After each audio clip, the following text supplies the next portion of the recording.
संतोष कुमार जिंदाबाद, संतोष भैया जिंदाबाद, एनडीए की सरकार को भारतीय जनता पार्टी और एनडीए की पूर्ण बहुमत की सरकार बनानी है। हाँ, और इसी उद्देश्य के साथ में हमने आज भारतीय जनता पार्टी का दामन थमा है। विश्व की सबसे बड़ी पार्टी का परिवार का सदस्य बनकर मैं अपने आप को बहुत गौरवान्वित महसूस करता हूँ। एक समय में राजद के साथ भी, तेजस्वी जी के साथ में भी रहते थे और आज जो है बीजेपी में शामिल हो गए हैं। क्या लग रहा है कि इस बार किसी के साथ नहीं रहे।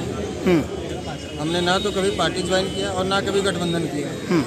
वो समय की मांग थी और मुझे लगा कि इनके पिताजी के कुकृत्यों के लिए कम से कम बेटा जी से एक बार माफ़ी मंगवाई जाए और इसलिए मंच पर बुलाकर पहली बार तेजस्वी से माफ़ी मंगवाया। और थोड़ी गलतफहमी ये हुई थी कि ए टू जेड की बात करने वाला व्यक्ति है, नौजवान है, शायद अपने पिताजी और माताजी की विचारधारा से अलग चलने वाले लोग हैं, लेकिन ये गिरगिट लोग हैं। इनके ब्लड में जो है वो बदलने वाला नहीं है। इसलिए मुझे समझ में आ गया कि राजद की वापसी मतलब बिहार का सत्यानाश, इस देश का सत्यानाश।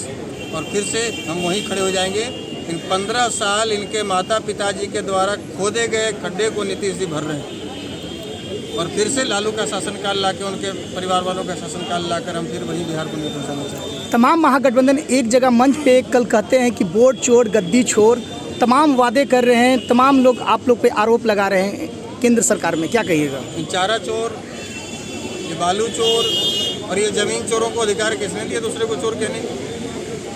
किसने दिया अधिकार? अरे इनके पास प्रमाण है कि भारतीय जनता पार्टी ने वोट चोरी की है, लेकिन भारतीय जनता पार्टी के पास प्रमाण है कि तेजस्वी यादव के पिताजी चारा चोर हैं और वो भी सुप्रीम कोर्ट का लिखा हुआ प्रमाण है। इससे बड़ा और क्या चीज़ है? बिहार में एनडीए सरकार चल रही है, तमाम नेता प्रतिपक्ष तेजस्वी यादव कहते हैं कि 71,000 करोड़ जो था वो घोटाला हो गया, आज तक ब्यूरो नहीं दिया गया है। क्या कहिएगा सर? और ये 1300 करोड़ घोटाला जो 90 के दशक में हुआ था, इसकी चर्चा नहीं करते कभी। भाई यदि आप राजनेता है तो दोनों पक्ष की बात कीजिएगा ना।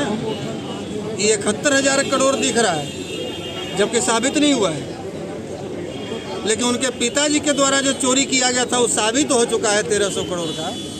उसकी चर्चा कभी की है आपके सामने? आप लोग इंटरव्यू में कभी उन्होंने कहा कि मेरे पिताजी ने 1300 करोड़ की चोरी की है और उसे सुप्रीम कोर्ट ने स्वीकारा है और सजा याफ्ता बनाया है। और यही वजह है कि लालू यादव चुनाव नहीं लड़ सकते हैं। एक बार पूछिएगा पिताजी चुनाव क्यों नहीं लड़ सकते? इस बार बिहार की जनता को क्या कहना चाहते हैं? 25 का चुनाव भी आ रहा है, जनता जो है, युवा है, बिहार है, उनके लिए क्या रहेगा संदेश सर? जनता इधर उधर की बात में न रहे। बहुत लोग आएंगे बरगल आने वाले।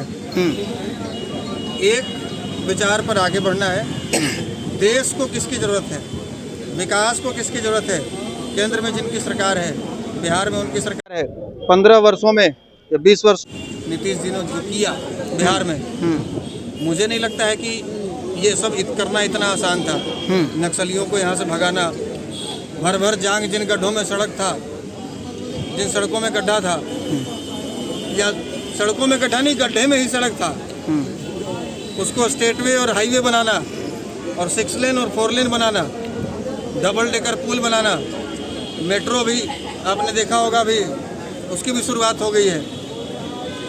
बिजली बिल माफ़ करना, हर घर तक बिजली पहुंचाना, महिलाओं को, वृद्धों को पेंशन देना, जेपी आंदोलन में शामिल उस समय के सेनानियों को जो जेल में रहे उनका पेंशन बढ़ाना, ये सब नीतीश जी के ही कार्यकाल में हो सकता है। ये तेजस्वी के सोच के बाहर की बात है। एनडीए सरकार है, बिहार में इस बार लड़ेगी। क्या लग रहा है कि सीट 200 से ऊपर आएगी?